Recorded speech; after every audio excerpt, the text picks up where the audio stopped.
The legal responsibilities specific to your employer will vary depending on your location and the type of work that you carry out.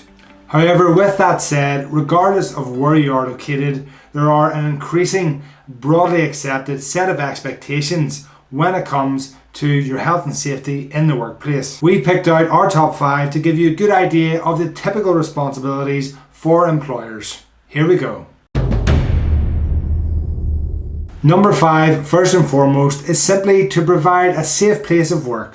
This may seem like an obvious one, and it would be understandable if you're making an assumption that you'll be working in an area of low risk or in a workplace where the risks are managed effectively. But it's important to understand that not only is creating a safe place of work critical, but equally, if not more important than that, is maintaining it.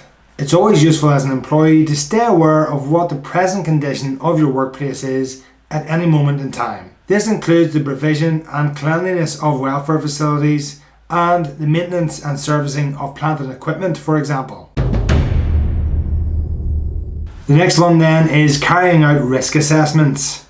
As set out in the management regulations in the UK, for example, as an employer, you're required to eliminate or control the risks that are created as a result of the work that you do. In most cases, it makes sense or is necessary to have these assessments formally recorded and then implemented as part of your training regime for your employees. It's really important to remember that these need to be kept up to date to reflect the work that's currently taking place. The next one then develops on from that previous point, and that is the instruction, training and supervision for your workers. Really, that boils down to adequately informing workers on the hazards and associated risk controls for the work processes that they're involved in. And this includes any substances or materials that they may use or come into contact with as part of their job role. When it comes to health and safety, it's very easy to get bogged down in the paperwork end of things.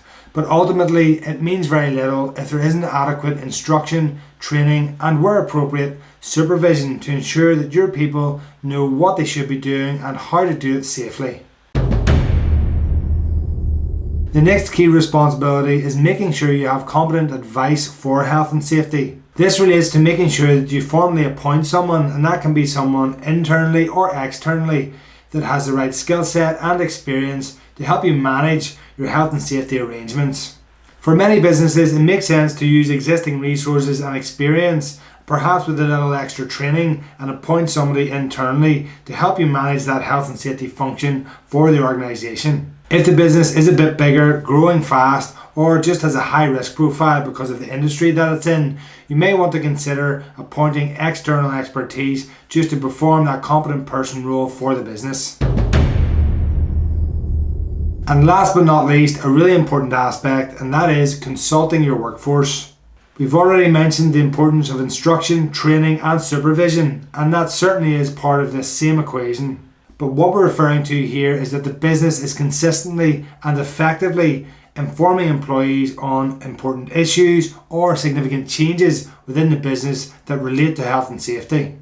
This type of ongoing engagement can be delivered by various different means, including regular meetings of a health and safety committee, for example, the use of direct email communications from the health and safety advisor or appointed person, or through information shared by managers and supervisors during daily briefings or similar. Ideally, this mechanism should work on a continuous basis where business leadership listens and engages with the employees, allows employees to have input on decisions that are being made, and where the leadership can provide feedback on where they're taking action to improve health and safety in the business.